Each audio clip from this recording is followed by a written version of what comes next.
Hi friends, welcome back to our channel swathishome.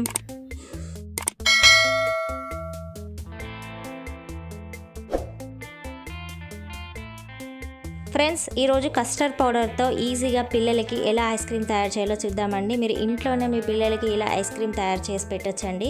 ఇది చేయడం కూడా చాలా ఈజీ. మీ ఇంట్లో ఉన్న పదార్థాలతోనే మీరు ఐస్ క్రీమ్ చేయొచ్చు. మనకి ఇంట్లో ఏ ఎసెన్స్ అవసరం లేదు, బీటర్ అవసరం లేదు, మిల్క్ మేడ్, క్రీమ్ ఇలాంటివి ఏవి అవసరం లేకుండా చాలా ఈజీగా ఇలా ఐస్ క్రీమ్ తయారు చేయొచ్చండి. ఒక కస్టర్డ్ పౌడర్ ఉంటే సరిపోతుందండి. చాలా ఈజీ అండి ఇది చేయడం. టేస్ట్ కూడా చాలా బాగుందండి. ఇది vanilla flavour custard powder. Same vanilla ice cream ఎలా ఉందో సేమ్ అలానే ఉందండి. మా పిల్లలైతే దీన్ని చాలా ఇష్టంగా తిన్నారు. చాలా టేస్టీగా ఉంది ఈ ఐస్ క్రీమ్ అనేది. చూడండి ఇది ఎంత బాగుందో. మరి దీని ప్రాసెస్ ఏంటో చూసేద్దామా. ముందుగా మిల్క్ తీసుకోవాలండి. ఇక్కడ 3 కప్పుల పాలను తీసుకుంటున్నాను నేను. ఇక్కడ మీరు ఫుల్ క్రీమ్ మిల్కే తీసుకోండి. ఇక్కడ 3 కప్స్ మిల్క్ తీసుకొని ఈ పాలను బాగా మరగనివ్వాలండి. ఈ పాలు అనేటివి మనకి సగం అయ్యే వరకు వీటిని బాగా మరిగించుకోవాలి. ఇక్కడ మరగడం అనేది స్టార్ట్ అయిపోయింది. మనం మధ్యలో ఇలా పైన మీగడ వస్తున్న కొద్దీ మనం లోపలికి అలా అనుకుంటూ ఈ పాలని బాగా మరిగించుకోవాలండి. ఇవి సగం వరకే కావాలి పాలు.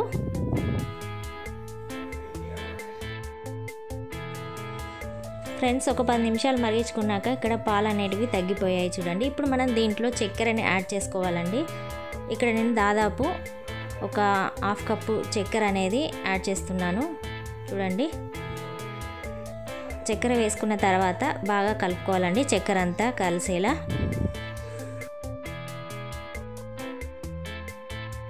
నెక్స్ట్ ఒక కప్పు తీసుకొని దాంట్లో 2 స్పూన్ల కస్టర్డ్ పౌడర్ యాడ్ చేసుకోవాలి. ఇక్కడ 2 స్పూన్స్ యాడ్ చేసుకుంటున్నాను. చూడండి ఇక్కడ ఫ్రెండ్స్ ఇది చూడండి కస్టర్డ్ పౌడర్ వెనీలా ఫ్లేవర్ది ఇది. ఇప్పుడు దీంట్లో పాలను యాడ్ చేసేసుకొని కలుపుకోవాలండి. డైరెక్ట్గా పాలలో ఇది కలిపితే ఇది గడ్డలు కడుతుంది. అందుకే దీంట్లో కొన్ని పాలు యాడ్ చేసుకొని దీంట్లో కలిపేసుకొని ఆ తర్వాత దీన్ని మిల్క్లో యాడ్ చేసుకోవాలి. డైరెక్ట్గా వేయద్దు. ఇలా పాలలో కలుపుకొని దాంట్లో వేసేయాలి. ఇప్పుడు మనం ఇందాక మరిగించుకున్నాం కదా పాలు సగం వరకు. ఇప్పుడు ఈ కస్టర్డ్ పౌడర్ మిక్చర్ని దీంట్లో వేసేసేయాలండి. ఇలా బాగా కలుపుకోవాలి. వేయగానే కొంచెం గట్టిగా అయిపోతుంది. మనము స్పూన్తోని ఉండలు కట్టకుండా బాగా స్మాష్ చేస్తూ ఇలా కలపాలండి. ఇప్పుడు స్టవ్ ఆఫ్ చేసేసి కిందకి దించుకోవాలండి దీన్ని. చూడండి ఇప్పుడు నేను కింద పెట్టుకొని ఇంకా ఏమన్నా గడ్డలు ఏమన్నా ఉంటే బాగా స్మాష్ చేస్తూ ఇలా కలుపుతున్నాను. ఇప్పుడు ఒక బీటర్ తీసుకొని ఇలా బాగా తిప్పుతూ ఎటువంటి మనకి ఉండలు అనేటివి లేకుండా చూసుకొని బాగా తిప్పుతూ ఇలా కలపాలండి బీటర్తోని. ఫ్రెండ్స్ ఇది రెడీ అయిపోయిందండి. ఇప్పుడు దీన్ని మనం ఒక బాక్స్లోకి షిఫ్ట్ చేసేసుకోవాలి. కన్సిస్టెన్సీ చూడండి ఇలా ఉంది దీని కన్సిస్టెన్సీ. ఇప్పుడు దీన్ని ఒక బాక్స్లోకి షిఫ్ట్ చేసుకుందాం. ఇప్పుడు నేను బాక్స్ అనేది ఎయిర్ టైట్ బాక్స్ తీసుకోవాలండి. ఇప్పుడు దీన్ని అంతా బాక్స్లోకి మనం షిఫ్ట్ చేసేసుకోవాలి. దీన్ని ఇప్పుడు ఒక బాక్స్లోకి అంతా షిఫ్ట్ చేసేసుకోవాలండి. ఇక్కడ ఎయిర్ టైట్ బాక్స్ మాత్రమే వాడాలండి, లేకపోతే పైన ఐస్ ఫామ్ అవుతుంది.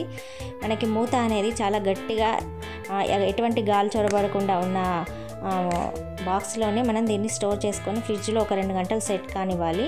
ఇప్పుడు ఆఫ్టర్ 2 అవర్స్ ఇది చూడండి ఇది ఇలా అయింది. 2 అవర్స్ తర్వాత ఇది ఇలా అయింది. ఇప్పుడు దీన్ని మనం ఒక మిక్సీ జార్లోకి తీసుకోవాలండి. మిక్సీ జార్లోకి తీసుకొని దీన్ని బాగా బ్లెండ్ చేసుకోవాలి. ఇలా బ్లెండ్ చేసుకోవడం వలన మనకి టెక్స్చర్ అనేది ఐస్ క్రీమ్ క్రీమీగా ఎలా ఉంటుందో అలా వస్తుంది. మామూలుగా అయితే బీటర్తోని బాగా ఎలక్ట్రిక్ బీటర్ ఉంటుంది కదా, దాంతో బీట్ చేస్తే మనకి ఫోమ్గా క్రీమీగా ఫ్రోతీగా టెక్స్చర్ వస్తుంది. ఇప్పుడు బీటర్ అనేది అందరి దగ్గర అవైలబుల్గా ఉండదు కాబట్టి ఇక్కడ మనం మిక్సీ జార్లో ఇలా చేసుకోవాలండి. ఇక్కడ మిల్క్ మేడ్ లేకుంటే క్రీము ఫ్రెష్ క్రీమ్ లాంటిది వేస్తూ ఉంటారు కదా. ఇక్కడ నేను పాల మీద మీగడని మన ఇంట్లో పాల మీద మీగడ ఉంటుంది కదా అదే వేస్తున్నానండి. ఇక్కడ మిల్క్ మేడ్కు సంబంధించిన క్రీము లేకపోతే ఫ్రెష్ క్రీము యాడ్ చేస్తూ ఉంటారు ఐస్ క్రీమ్స్లలో. ఇక్కడ అందరికీ అవైలబుల్ ఉండదు కాబట్టి ఇక్కడ మనం పాల మీద మీగడతో ఇక్కడ దాన్ని రీప్లేస్ చేస్తున్నాము. ఇలా మీగడ వేసి బాగా ఇలా బీట్ చేసుకోవాలి. చూడండి ఇలా అయింది టెక్స్చర్ అనేది. మిక్సీలో ఒక 5 నిమిషాలు బాగా తిప్పాలండి. ఇప్పుడు దీన్ని మళ్ళీ మన ఇందాక చేసుకున్న ఎయిర్ టైట్ బాక్స్లోనే దీన్ని షిఫ్ట్ చేయాలండి. మిక్సీ చేసిన తర్వాత టెక్స్చర్ అనేది ఇట్లా వచ్చింది చూడండి, చాలా క్రీమీగా వస్తుంది ఇట్లా చేయడం వలన. ఇప్పుడు దీన్ని మూత పెట్టి మనం మళ్ళీ ఒక 8 గంటలు ఫ్రీజర్లో ఫ్రీజ్ కానివ్వాలండి.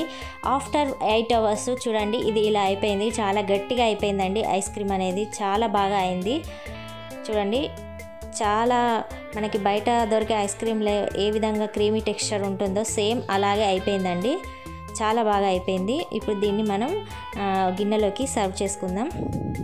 మామూలుగా బయట వాళ్ళు స్కూప్స్గా రావడానికి తీసేది వేరేది ఉంటుంది కదండి. ఇప్పుడు నా దగ్గర అది లేదు కాబట్టి ఇట్లా రౌండ్గా ఉన్న ఒక చిన్న స్పూన్తోని నేను తీయడానికి ట్రై చేశాను, బాగానే వచ్చింది చూడండి స్కూప్స్ లాగా. దాంతో తీస్తే చాలా బాగా వస్తుండే, కాకపోతే ఇప్పుడు అది అనేది అందరికీ అవైలబుల్ ఉండదు కదా. డైరెక్ట్గా ఇట్లా తిన్నా బాగానే ఉంటుంది, మనకి లుకింగ్ వైజ్ బాగా ఉండడానికి ఇలా స్కూప్స్ లాగా తీసుకుంటే బాగుంటుంది కదా. ఇప్పుడు దీనిపైన కొంచెం టూటీ ఫ్రూటీని యాడ్ చేస్తున్నాను, మనకి మంచి కలర్ఫుల్గా కనబడడానికి. పిల్లలు కూడా ఇంట్రెస్టింగ్గా తింటారు కదా మంచి కలర్ఫుల్గా కనబడితే. చూడండి ఇలా టూటీ ఫ్రూటీతో డెకరేట్ చేసుకుంటే మనకు చూడడానికి బాగుంటుంది, పిల్లలకు కూడా చాలా ఇంట్రెస్ట్గా ఉంటుంది. ఫ్రెండ్స్, ఎంతో ఈజీగా కస్టర్డ్ పౌడర్తో ఐస్ క్రీమ్ అనేది రెడీ అయిపోయింది.